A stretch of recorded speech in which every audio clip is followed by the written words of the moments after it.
Okay, so today we are starting with columns and strut, and welcome to Vikas Institute Educom, and this is your lecturer, Professor Akash Rumde. So what we are going to cover, this is the course outline. So we will be covering short column and long column, effective length, Euler's theory, Rankine's formula, and safe or design load of columns. So introduction. So we will cover these concepts: columns, short column, long column, and numericals and Euler's and Rankine's formula. So on the right hand side you can see two diagrams. One is strut and one is column.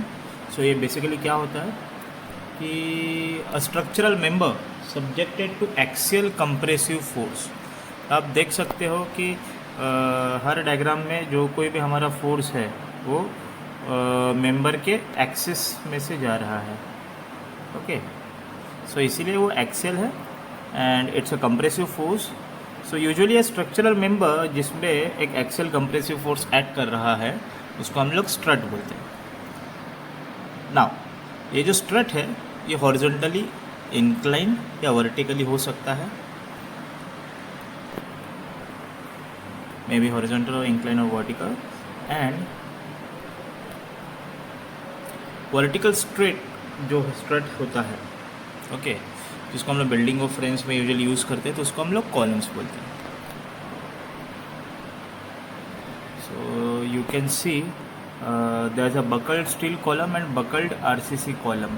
So buckled basically bend आ चुका है column में, and in the first diagram you can see the dash dash dash dash dash indicates the original shape of the column, and the straight the inclined, the bend bold line which you can see is the buckled shape.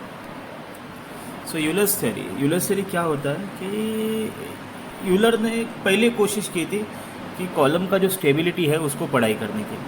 Okay, so what he did, he derived an equation for the buckling load of a long column based on the bending stresses. जो bending stresses का concept है उसका इस्तेमाल करके जो column का buckling load है उसके लिए उन्होंने एक इक्वेशन डिराइव किया, कैलकुलेट किया.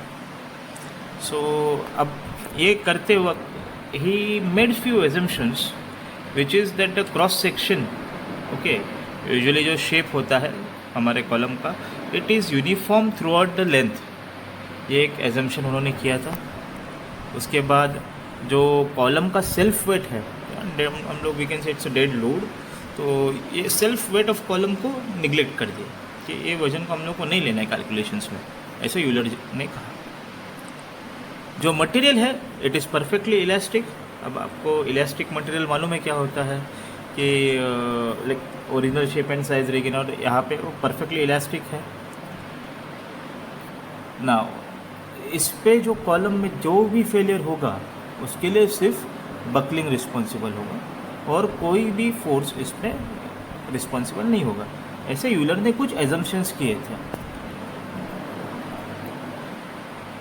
नाउ अब ये जो कॉलम पे है, कॉलम पे एंड कंडीशंस क्या होंगी, कभी फिक्स रहेगा, कभी फ्री रहेगा, या हिंज रहेगा. हिंज को हम लोग पिंड भी बोलते हैं. ओके, तो उस हिसाब से जो लेंथ है वो चेंज होती है. उसको हम लोग जो न्यू लेंथ है उसको हम लोग इफ़ेक्टिव लेंथ बोलते हैं. तो आप देख सकते हो कि अगर जो फर्स्ट कंडीशन है one fixed and and one free and, एक एंड को फिक्स रखा है दूसरे एंड को फ्री रखा है, तो हमारा इफ़ेक्टिव लेंथ हो रहा है 2 times the length of the column. अगर हमारा दोनों तरफ से पिंड कनेक्शंस है, ओके, अगर हिंज्ड कनेक्शंस है, तो हम लोग उसको एल ही हम लोग का इफेक्टिव लेंथ हम लोग इक्वल टू एल लेते हैं. The third condition is one is fixed and and one is hinged, तो वहाँ पे हम लोग एल ही equal to L by root 2. इसको हम लोग और कन्वर्ट कर सकते हैं, तो आप देख सकते हो एल ही equal to 0.7 times L. Why? Because 1/√2 यानी कि 1/1.414 it is equal to 0.707. And the last condition is both ends are fixed, and both ends fixed में क्या हो रहा है कि एल ही हम लोग इक्वल टू एल बाई 2 ले रहे हैं, so it is equal to 0.5 L. तो ये जो कंडीशंस है इफेक्टिव लेंथ के, हम लोग इन लोग को कैलकुलेशंस में यूज़ करने वाले हैं. न्यूमेरिकल्स में जो हम लोग को कंडीशंस दिए जाएंगे उस पे से हम लोग उसको सॉल्व करेंगे. सो यूलर्स फार्मूला, यूलर्स फार्मूला क्या है कि जो यूलर्स लोड है इसके लिए अगर इसकी वैल्यू निकालनी है तो it is equal to pi square E I upon L E square, where E is modulus of elasticity, L E is effective length of column and I is moment of inertia. So now we will be doing a numerical on Euler's buckling load. Okay, so एक steel rod है 5 meter long and of 40 mm diameter is used as a column with an end fixed and the other end free. So determine the crippling load by Euler's formula. एक E has 200 GPa. हम लोगों ने एक steel rod लिया है, इसकी लंबाई करीब करीब 5 मीटर है, इसका डायमीटर 40 mm है, एक एंड फिक्स और अदर एंड फ्री है, ये कंडीशन है.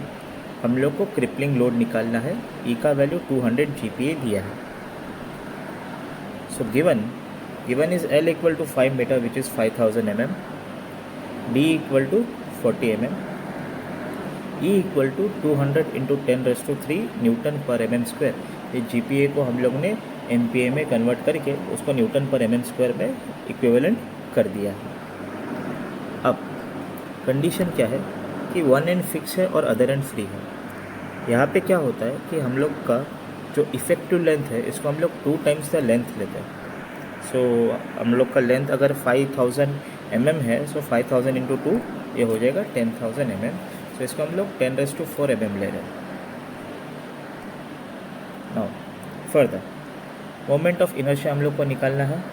Since it's a circular section तो हम लोग का moment of inertia pi d⁴ upon 64 है. सो डायमीटर हम लोग का 40 mm है, सो पाई इंटू 40⁻⁴ अपॉन 64, जिसका सोल्यूशन आ रहा है 125,660 mm⁻⁴. You can cross check by using your calculator. अब क्या है कि यूलर्स क्रिपलिंग लोड, इसका फॉर्मूला है PE equal to pi square E I upon L E square, जहाँ पे E मॉड्यूलस ऑफ इलास्टिसिटी है, आई हम लोग का मोमेंट ऑफ इनर्शिया है और एल ई हमारा इफेक्टिव लेंथ है. सो पाई बेसिकली अभी P equal to pi square into अभी E का वैल्यू तो 200 इंटू 10⁻³ है, into I moment of inertia, इसका value 125,660 which we have calculated in the previous slide, upon effective length is 10⁻⁴, उसका हम लोग स्क्वायर ले रहे हैं. So the value comes out to be Euler's load equal to 2480 newton. अब इसको हम लोग किलोन्यूटन में कन्वर्ट कर सकते हैं. तो न्यूटन टू किलोन्यूटन कन्वर्ट करने के लिए हम लोग क्या करेंगे, जो वैल्यू कैलकुलेट की है उसको 1000 से डिवाइड करेंगे. सो 2480 divide by 1000 will be 2.48 kilonewton. And that's it for the today's numerical. We'll be doing with many more conditions, and we have yet to finish with the Rankine formula for calculating the load.